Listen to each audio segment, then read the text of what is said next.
everybody, and welcome back to the Ultimate Fashion History with me, Amanda Hallay, and my very special co-host for this episode, Annabel.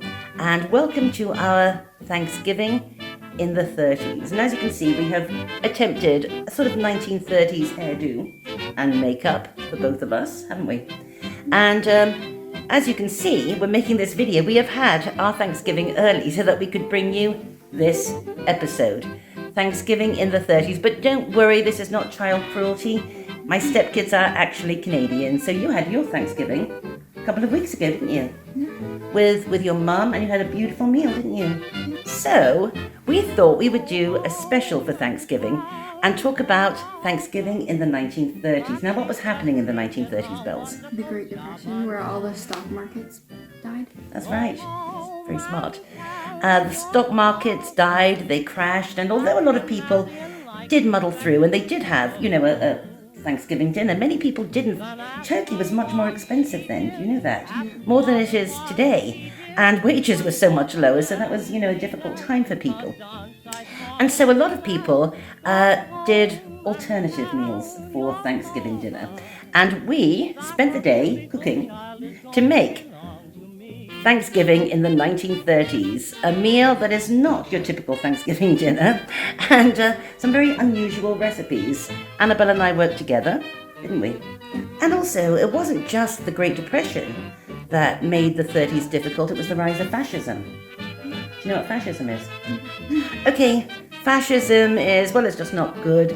It's when there is a government that's very nationalistic, totalitarian.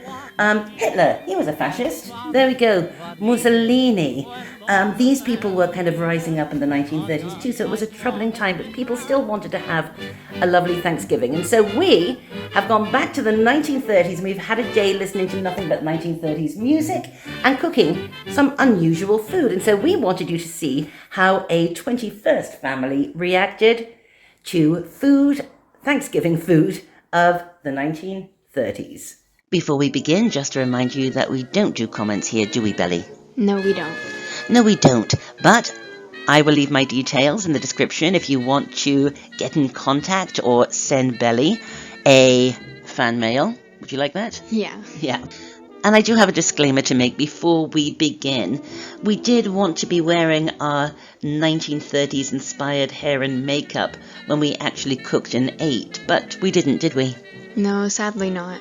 Sadly not, because we were too hot and tired and sweaty after doing all of that cooking that we got dressed up afterwards. But we wanted to look like this, didn't we? Yeah. Well, we look like that in our minds. I look like that in my mind every day.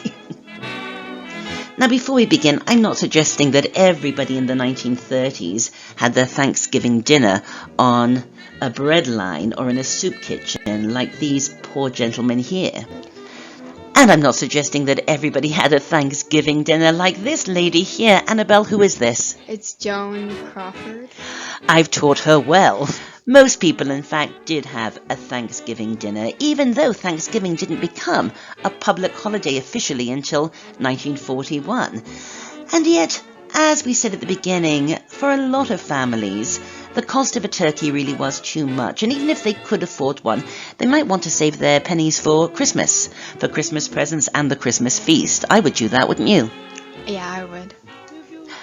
Yet in the 1930s, during the Great Depression, Thanksgiving certainly did take on a certain meaning to people. Now take a look at this.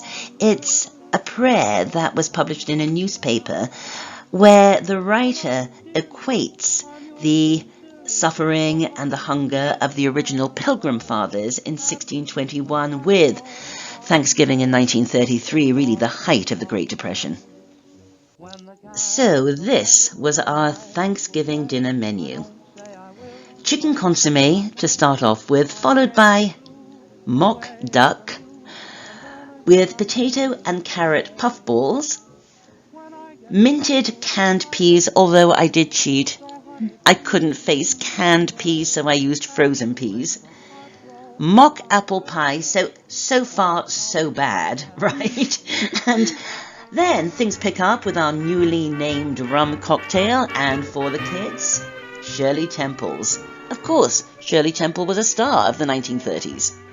So let's start with the mock duck. Now the mock duck is really just a beef roulade, which I made as per the 1930s recipe with flank steak. And as you can see here, it costs about 30 Canadian dollars, which is about 24 USD, and about 18 quid British sterling. The smallest and cheapest frozen turkey that I found in our local supermarket was 45 Canadian dollars, which is close to 36 US bucks, which is about 27 quid.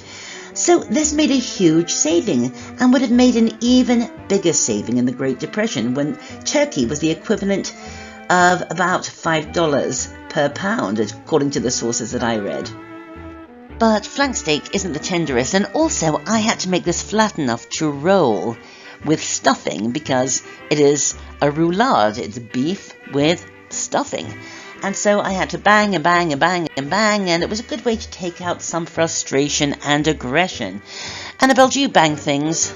Yes, I do. I can attest to that, especially doors. Then after I got it as thin as I could, I probably could have gotten it a bit thinner, but I just couldn't be bothered. I smeared it with mustard just to give it that little bit of heat. And then I spread a layer of stuffing over it, and I admit I cheated. I used stovetop stuffing because it seemed more cost-effective than buying a new loaf of bread and letting it go stale. However, I put chestnuts in it, which is a good idea. I often zhuzh up my stuffing, but I used chestnuts in brine, so it was a little bit wet, and by the time we actually came to slice the roulade, most of the stuffing had sort of evaporated, but you could still taste it, so don't use chestnuts in brine. And then you had to roll it, and this was extremely difficult, but I finally did it, and then realised I didn't have any string. We don't have any string in the house, do we? No. No, we never have string in the house. But then I remembered Gordon Ramsay's trick from one of his shows. You keep twisting it in cellophane like this, just kind of spinning it in your hands, and it makes a roll, a roulade, and it really held. So for the sides, I decided to do these little puffballs, potato puffballs. Don't they look cute and adorable, from an original 1930s recipe as published in Yankee magazine?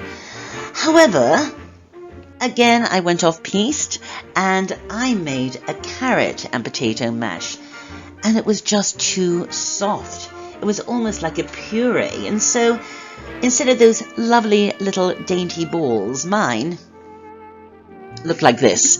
Basically, I just got the mixture in my hand, threw it in the egg wash, threw it in the breadcrumbs, and then tried to mould some sort of ball. They sort of looked like hockey pucks. So far, things were not going as planned. But then, really, the big showstopper, the thing that we were the most excited about, was when we really put on the Ritz with mock apple pie. Now, this really was a big thing in the Great Depression.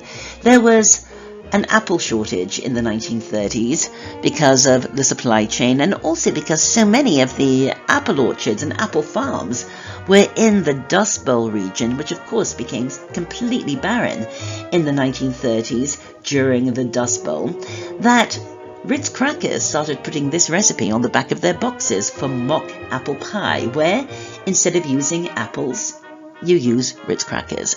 And we were thinking there is no way that this could possibly work. Who could we fool? And then we thought there's only one person we could fool in this house, because Annabel and I were both making it. Who did we fool? We fooled my brother, George. We decided not to let her brother, my stepson, George Heath, age 14, know that this was mock apple pie, just to see his reaction, just to see if this really did taste like apple pie to somebody who didn't know. So this was a social experiment, wasn't it? We weren't just teasing.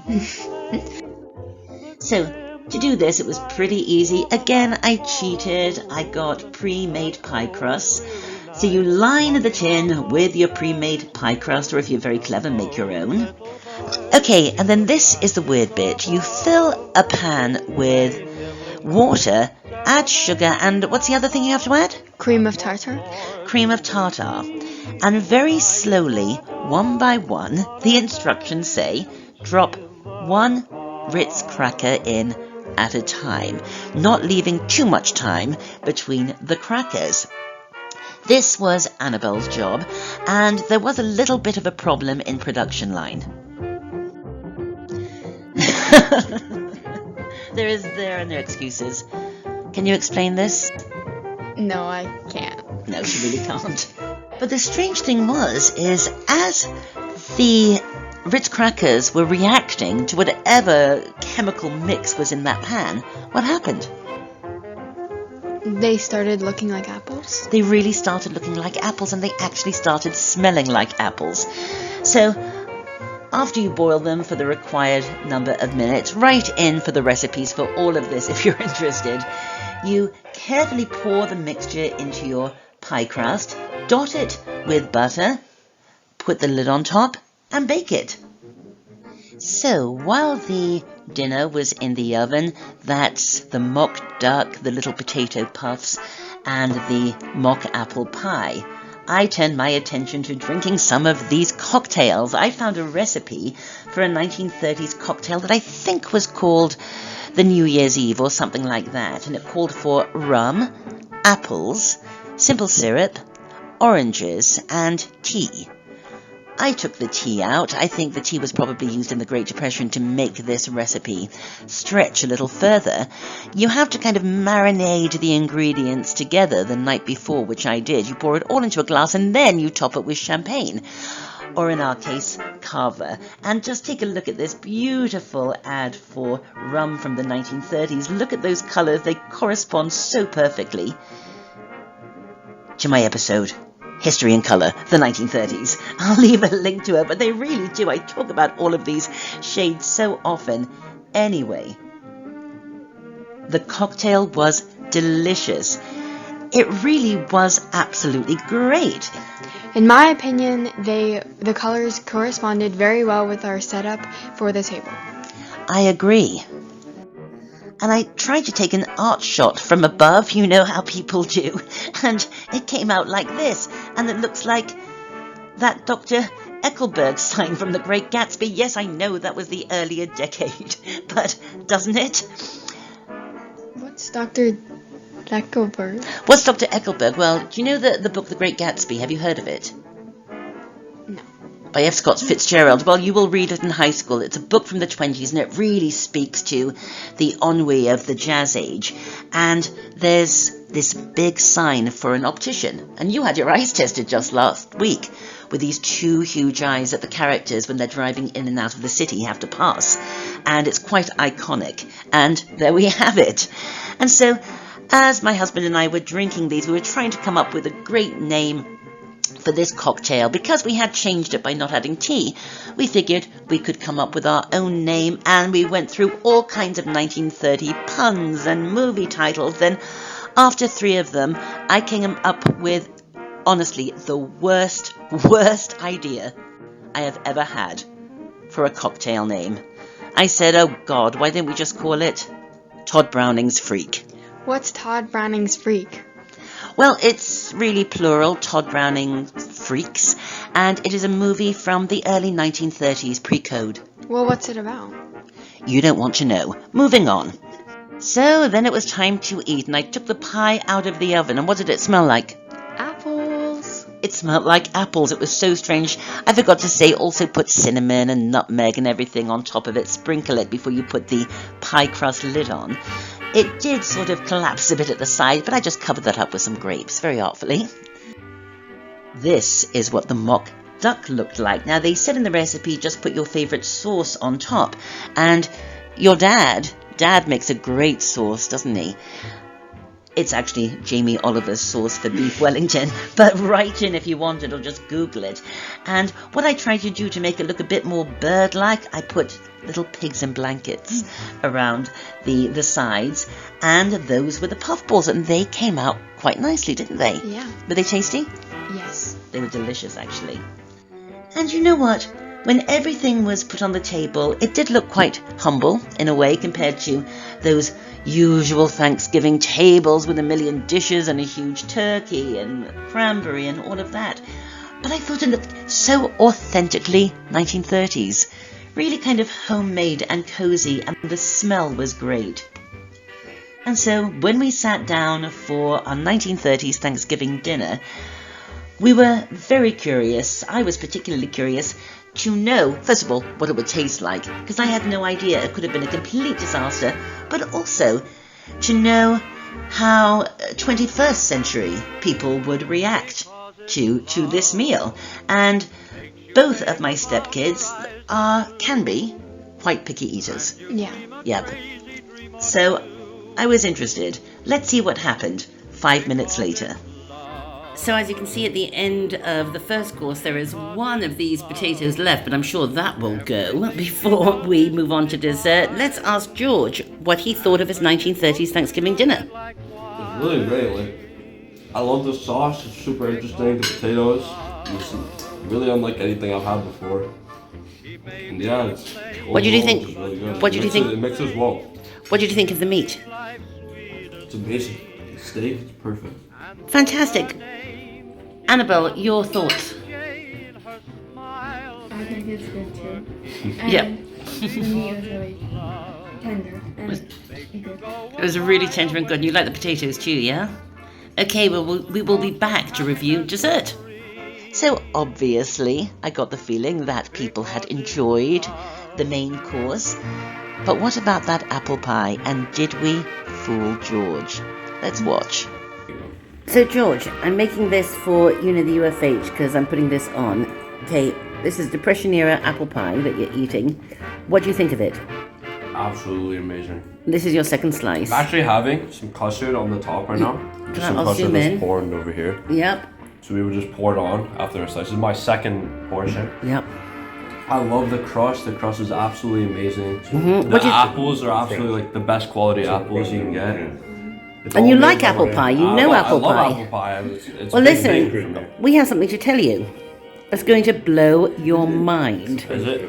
In the Great Depression, apples were in very short supply. And so people invented a recipe for apple pie that doesn't use apples. Guess what you've been eating in this apple pie. What do you think makes up the apples? I thought it was apples. George, it's called mock apple pie, and the apple bit is made out of Ritz crackers. I don't want to eat it anymore. Yes, it's delicious, and people carried on eating it after the Great Depression because it was so delicious. I don't want to eat this anymore. Oh, George, why not? You ruined it for me. Oh, no, you were just saying how great it was. You ruined it for me. Why not? It's just as delicious Also- as it was before. You love Ritz I kind of crackers. see it now. Oh, yeah, show the folks. Also, you love Ritz crackers. Yeah, but not the apple pie. Not Ritz cracker apples. It tastes just as No, good as it did before. but seriously, tell the folks seriously. It did taste like apples, didn't it? It really did. It really did. It really did. Like, wait, so the crust is obviously crust. That's real So crust. you're telling me that is Ritz crackers? Yeah, So it's super crushed up Ritz crackers. yeah. And a few other things. And sugar and cinnamon and things like So that. you all knew this and didn't tell me? Well, we were curious. We wanted to see if you... Well, you ruined it for me, so. Oh, I don't think we have because you loved it.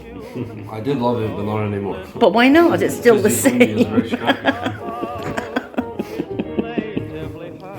But would you still tell? I mean, seriously, tell the UFH viewers that this is good. It was actually good. It was actually really good, wasn't Actually it? really good. I wouldn't have known. I was skeptical, George. I was like, what? There's no way that would taste good. But it does. But it does. So, all in all, the Depression-era Thanksgiving in the 30s was a big hit. Annabel, what did the experience teach you? Did you come away from the experience with anything? What was your takeaway? Well, I learned about the Great Depression, and I learned about the stock markets and the food and Thanksgiving in general. And overall, it was a very good experience. I thought it was too. And by the way, after George said he wasn't going to eat any more mock apple pie because we put him off, he only had another 2 or 3 slices, didn't Yeah. he? Basically finished the pie. Thank you so much for watching this video, and I hope you enjoyed, and I can't wait to see you in my Christmas What We're Into comeback. And look who's come to wish you happy Thanksgiving. It's Bo making his debut. Well, it's not his debut. Happy Thanksgiving.